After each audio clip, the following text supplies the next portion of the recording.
பேகுரு சொந்தங்களுக்கு வணக்கம். இன்னைக்கு நேர்காணல நம்மளோட எதிர்ப்பவர் அரசியல் விமர்சகர் திரு ஸ்ரீகுமார் அவர்கள்.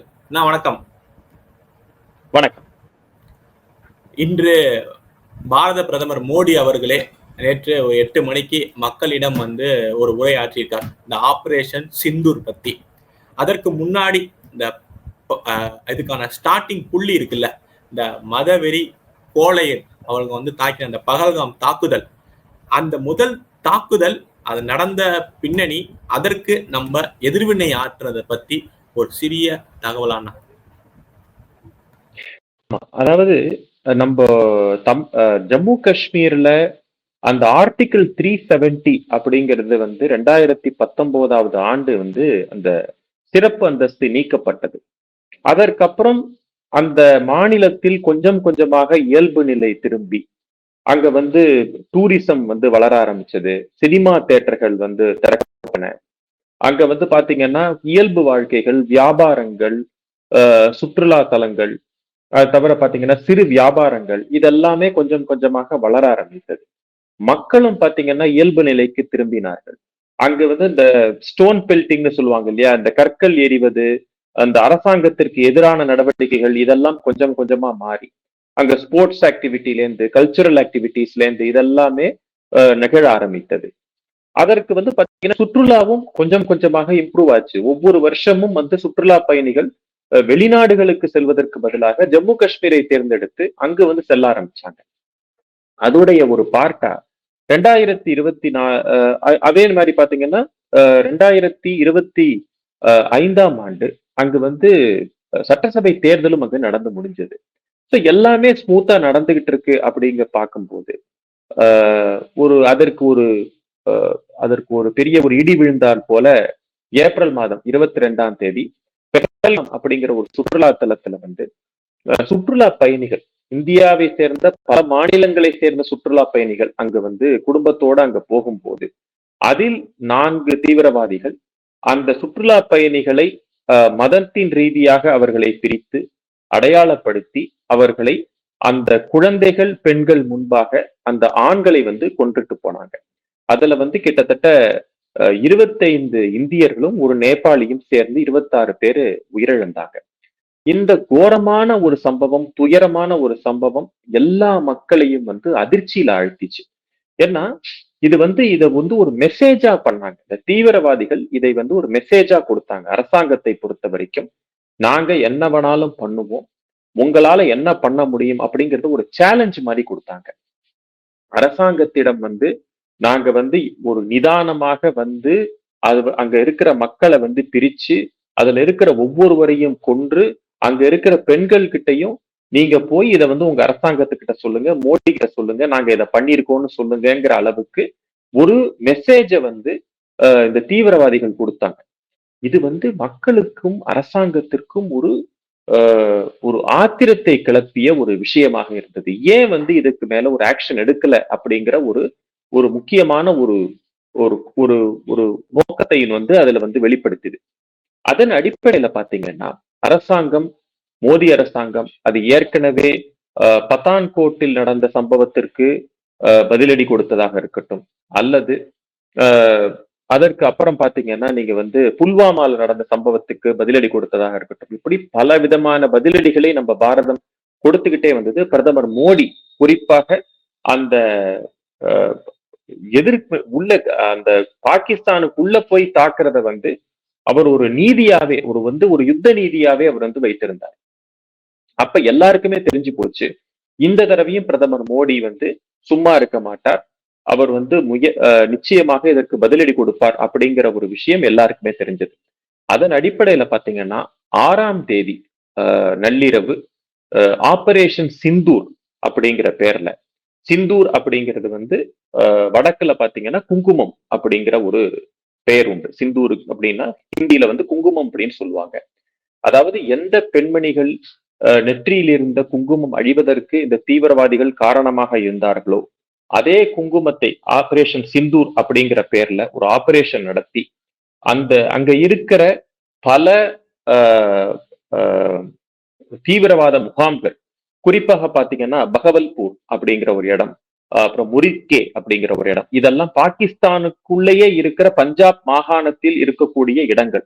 இது போன்ற இடங்கள் தேர்வு செய்யப்பட்டு கிட்டத்தட்ட 9 இடங்கள் தேர்வு செய்யப்பட்டு அங்கு அழிக்கப்பட்டன. அதற்கப்புறம் பாகிஸ்தான் அவங்க 7ஆம் தேதியிலேருந்து 10ஆம் தேதி வரைக்கும் நம்மளோட போர்ல ஈடுபட்டு பார்த்தாங்க. அதற்கு ஒவ்வொரு இடத்திலும் பதிலடி கொடுத்து இந்தியா 10ஆம் தேதி பாகிஸ்தானின் வேண்டுகோளுக்கு இணங்க அவர்களை கேட்டுக்கொண்டதற்கு இணங்க 10ஆம் தேதி மாலை 5 மணிக்கு இந்த ஆபரேஷன் சிந்தூரை தற்காலிகமாக நிறுத்தி வைத்துள்ளது. இதுதான் இப்போதைக்கு நடந்த இந்த இந்த டோட்டல் இன்சிடென்ட் ஒரு சுருக்கமாக நான் சொல்ல விரும்புகிறேன். ஓகேண்ணா, இப்ப நீங்க சொல்ற மாதிரியே ஃபர்ஸ்ட் நம்ம அவங்க பண்ண அப்புறம் தான் நம்ம ரிட்டாலியேட் பண்ண ஆரம்பிச்சோம். பட் இதுல நல்லா ரிட்டாலியேட் பண்ணிட்டு இருக்கப்ப முப்படை தளபதிகளுக்கு நம்ம அடிக்கடி ஒரு மீட்டிங் வைக்கிறது, அவங்களுக்கு முழு சுதந்திரம் குடிக்கிறது அப்படிங்கிறப்ப திடீர்னு அதுல சைனாவோட அந்த அவங்களோட ஆயுதங்கள், அமெரிக்காவோட ஆயுதங்கள், துருக்கியோட ஆயுதங்கள்லாம் பாகிஸ்தான் பயன்படுத்தினது நம்ம ஃபுல்லாவே பார்த்திருக்கோம். இன்னொன்னு, இந்த 2 ஆபரேஷன் நடத்தின முக்கிய இது பார்த்திருப்போம், கர்னல். அப்புறம் இந்த இதுல 2 பேருமே பெண்மணிகள். இது குறிப்பிட்டு 2 பெண்மணிகள் தலைமையில தான் நடக்கணும் ஆபரேஷன் சொல்லிட்டு குறிப்பிட்டு செய்யப்பட்டதா இல்ல எதர்ச்சியா செய்யப்பட்டதா? இல்ல, இதற்கு நம்ம இன்னும் கொஞ்சம் டீட்டெயிலா இதை பார்த்தோம்னா, முதல்ல இந்த ஆபரேஷன் சிந்தூர் அப்படிங்கிறது நிகழ்த்தப்பட்டது. இதுல கிட்டத்தட்ட 100க்கும் மேற்பட்ட தீவிரவாதிகள் கொல்லப்பட்டார்கள்.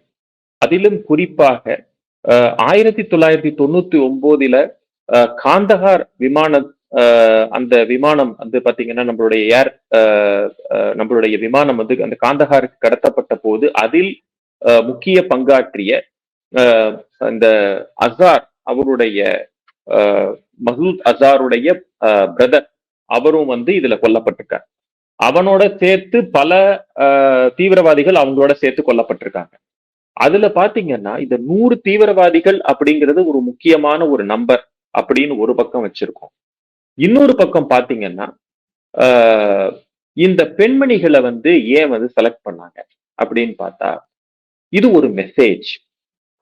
பாகிஸ்தான் பொறுத்த வரைக்கும் அங்க இருக்கிற தீவிரவாதிகள் அவங்க என்ன நினைச்சாங்கன்னா, இந்தியாவில் இருக்கக்கூடிய அந்த பெண்மணிகளை கூப்பிட்டு எப்ப அந்த பெஹல்காம்ல மோடி கிட்ட போய் சொல்லுங்க, இத மாதிரி நாங்க செஞ்சிருக்கோம்னு மோடி கிட்ட சொல்லுங்க அப்படின்னு சொல்லி ரொம்ப ஹெல்ப்லெஸ்ஸா இருந்த அந்த பெண்மணிகள்கிட்ட, அபலையாக இருந்த அந்த பெண்மணிகள்கிட்ட சொல்லும் போது, அந்த மாதிரி இருக்கிற பெண்கள் மட்டும் இல்ல, நம்ம நாட்டுல வீர பெண்மணிகளும் இருக்காங்க அப்படிங்கிறத பறைசாற்றும் விதமாக 2 பெண்மணிகளை, ஒருவர் ஆர்மியை சேர்ந்தவர், இன்னொருவர் ஏர்போர்ஸை சேர்ந்தவர், அவங்கள குரேஷிங்கிறவங்க, வியோமிகா சிங் அப்படிங்கிறவங்க, அவங்கள வைச்சு கொண்டு இந்த பிரஸ் கான்ஃபரன்ஸ் நடத்தப்பட்டது.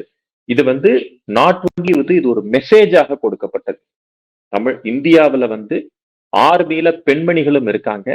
சோ பெண்மணிகளை ரொம்ப சாதாரணமா நினைக்காதீங்க, அவங்களால யுத்தமும் செய்ய முடியும் அப்படிங்கிறத பறைசாற்றும் விதமாக இந்த ஒரு ஆப்பர்ச்சுனிட்டியை அரசாங்கம் பயன்படுத்தி கொண்டது, ராணுவம் பயன்படுத்தி கொண்டது.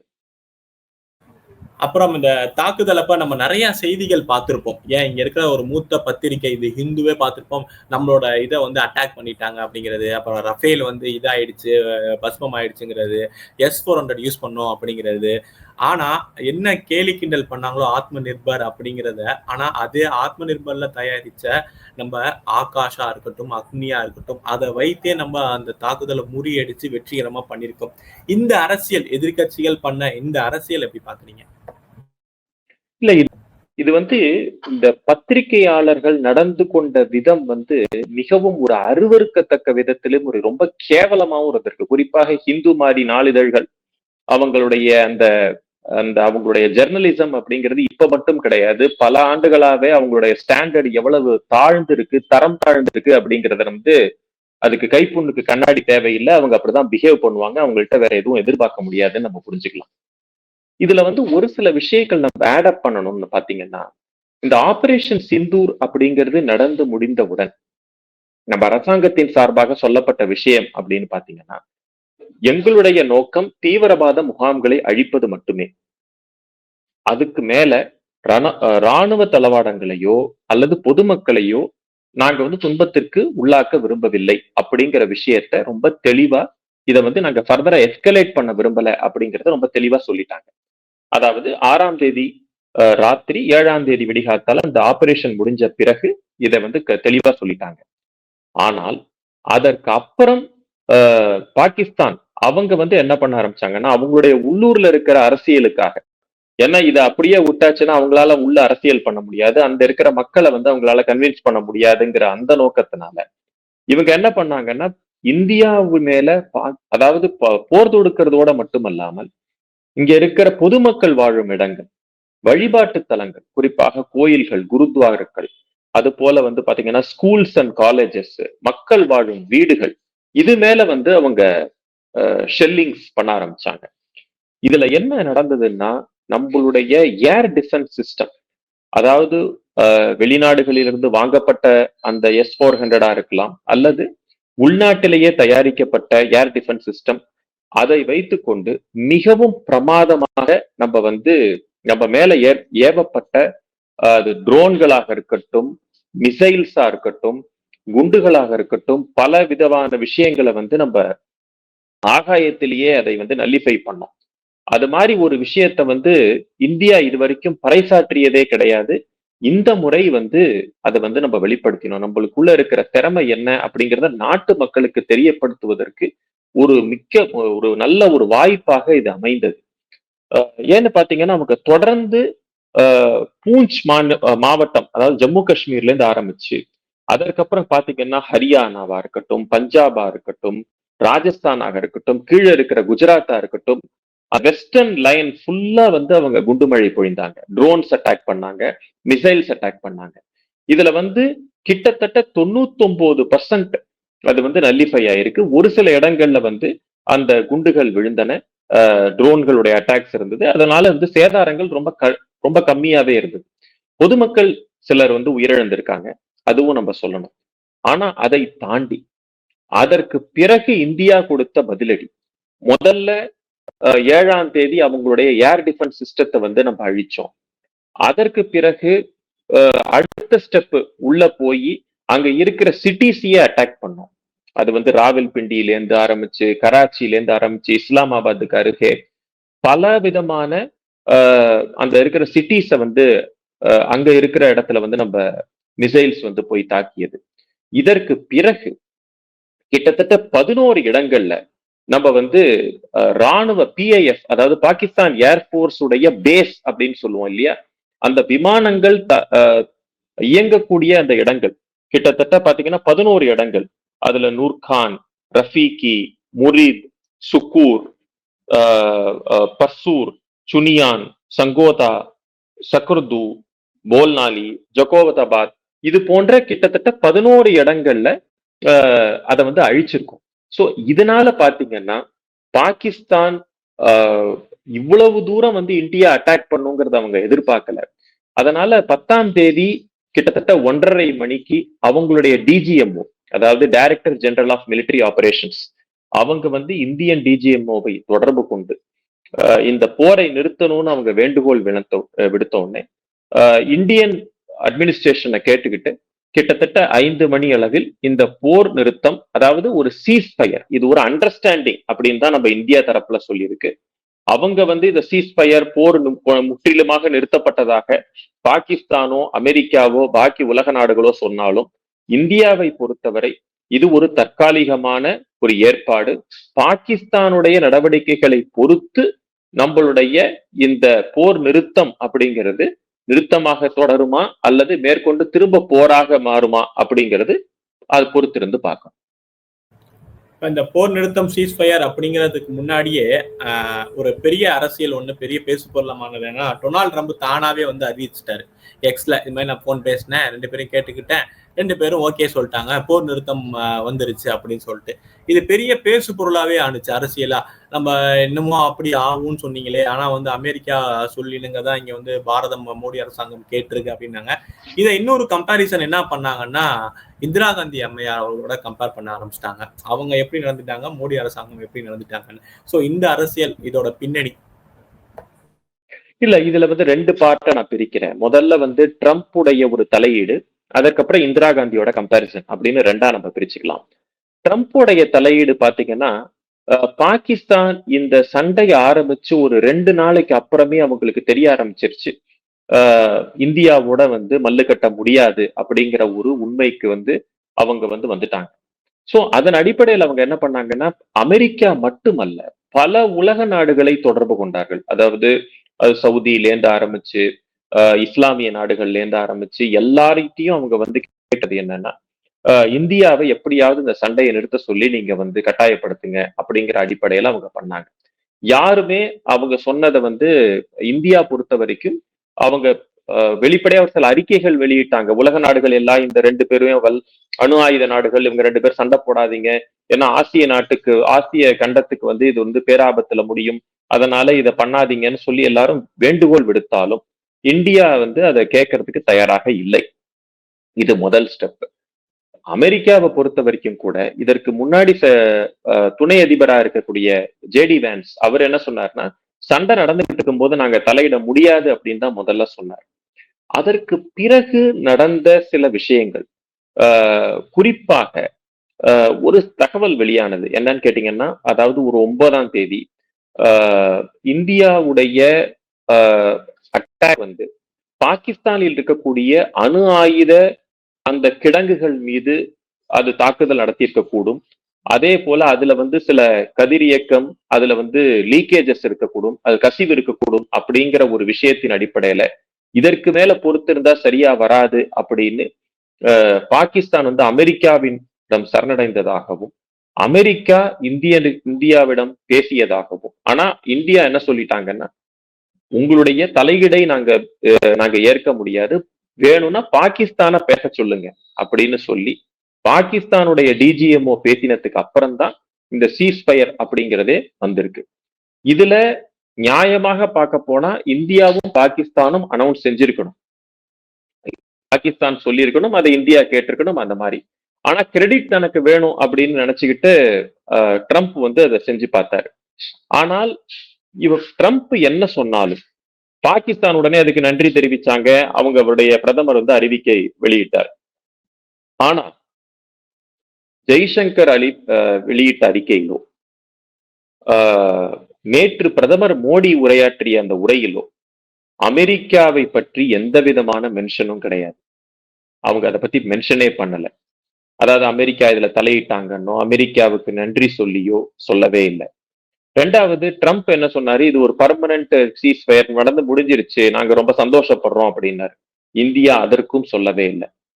இதை வந்து சீஸ்ஃபயர்னு சொன்னாங்க. பாகிஸ்தானும் சீஸ்ஃபயர்னாங்க, அமெரிக்காவும் சீஸ்ஃபயர்னாங்க. இந்தியா சீஸ்ஃபயர்ங்கிற வேர்டை வந்து யூஸ் பண்ணவே இல்லை. இது ஒரு அண்டர்ஸ்டாண்டிங், அதாவது ஒரு தற்காலிக ஏற்பாடு அப்படின்னு தான் சொல்லியிருக்காங்க. அதே நேரத்துல ஆபரேஷன் சிந்தூர் தொடருது அப்படின்னு சொல்லியிருக்காங்க. பாகிஸ்தானுடைய நடவடிக்கையை பொறுத்து எங்களுடைய அடுத்த கட்ட நடவடிக்கை அமையும் அப்படின்னு சொல்லியிருக்காங்க. அதாவது பாகிஸ்தான் மேற்கொண்டு இது போன்ற விஷபந்தனமான விஷயங்களில் ஈடுபட்டால் மீண்டும் இந்தியா பாகிஸ்தானுக்கு பதிலடி கொடுக்க தயங்காது அப்படிங்கிறது தான் அந்த மெசேஜ். சோ அதையும் வந்து தெளிவுபடுத்திட்டாங்க. சோ இது வந்து அமெரிக்கா மற்றும் உலக நாடுகளுடைய விஷயத்தில் இந்தியா நடந்து கொண்ட விதம் அப்படிங்கிறத இந்த பார்ட்ல வைக்கலாம். இந்திரா காந்தியோட கம்பேரிசனை பத்தி சொல்றாங்க. இந்திரா காந்தி ஒரு மறைந்த தலைவர். சோ வந்து நம்ம நாட்டுடைய பிரதமராக இருந்திருக்கிறார். பல சாதனைகளை வந்து அவங்களுடைய காலத்திலையும் செஞ்சிருக்காங்க. சோ அதனால வந்து அவங்கள டீமீன் பண்றதுக்கு நான் விரும்பல. அட் த சேம் டைம் இந்த கம்பேரிசனை வச்சு சொல்றதுனால நான் கேட்கிறேன், ஃபர்ஸ்ட் இந்த 26/11 2008 வருஷம் நடந்தது. அப்ப காங்கிரஸ் அரசாங்கம் தான் நடந்துகிட்டு இருந்தது. சோனியா காந்தியோட தலைமையில இருக்கக்கூடிய மன்மோகன் சிங்கோடைய கவர்மெண்ட் தான் நடந்துகிட்டு இருந்தது.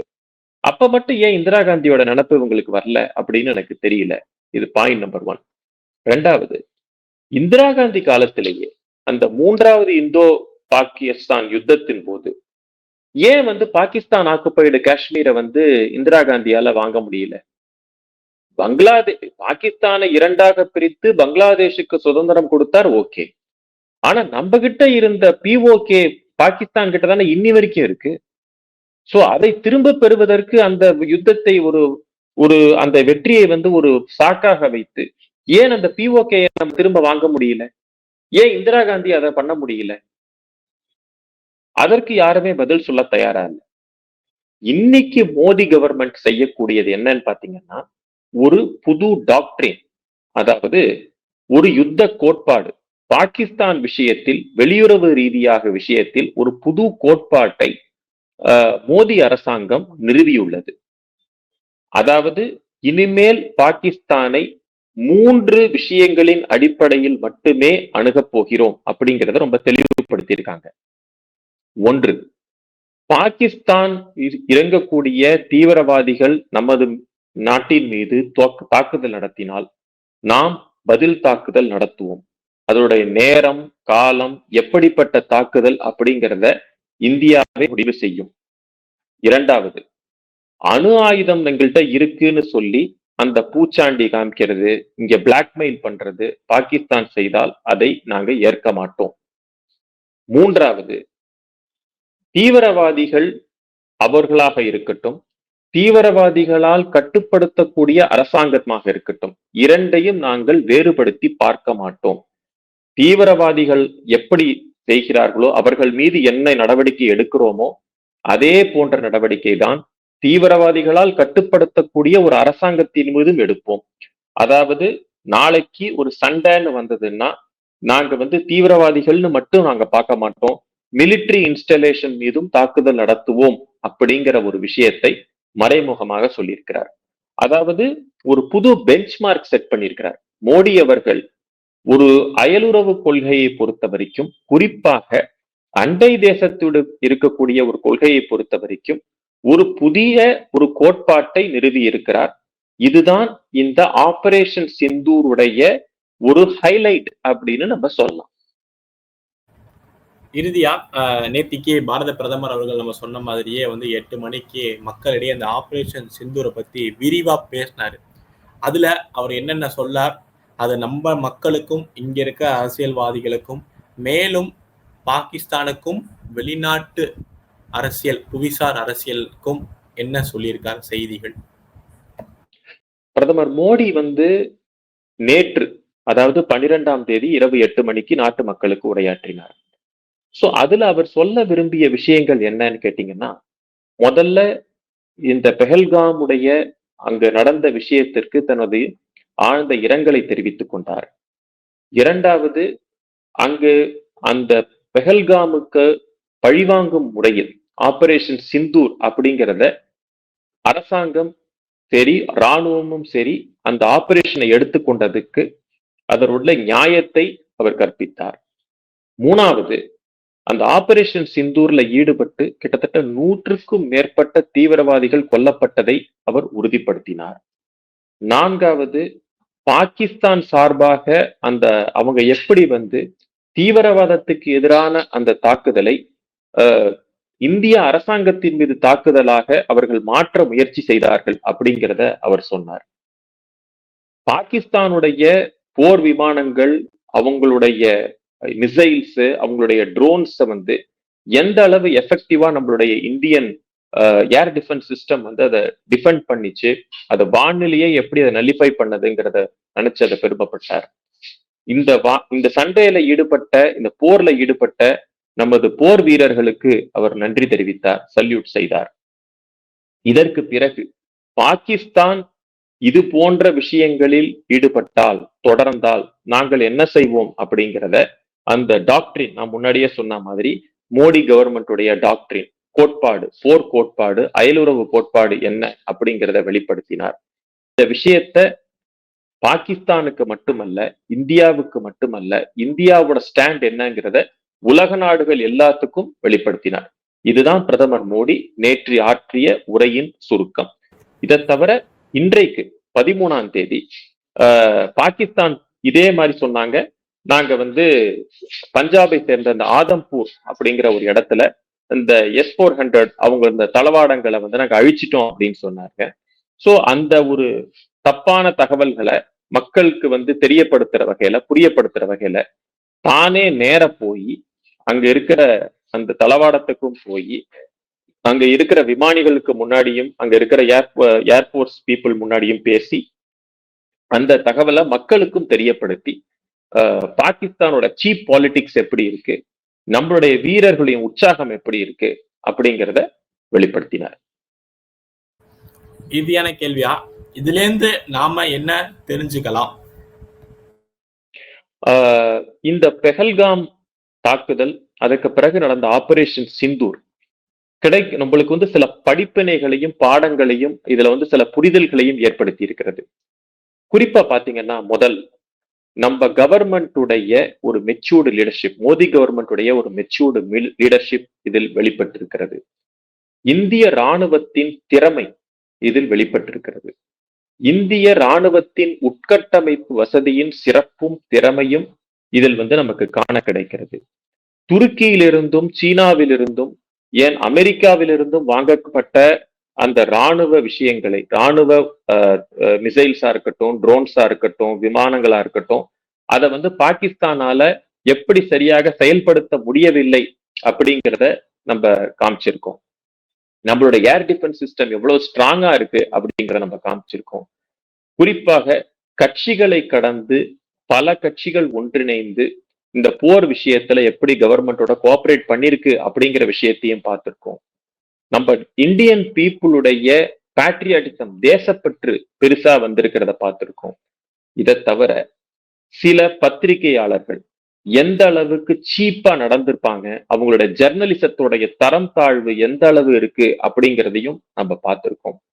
சிலர் தீவிரவாதத்துக்கு ஆதரவாகவும் பாகிஸ்தானுக்கு ஆதரவாகவும் நடந்து கொண்ட அந்த விதத்தையும் நம்ம பார்க்கிறோம்.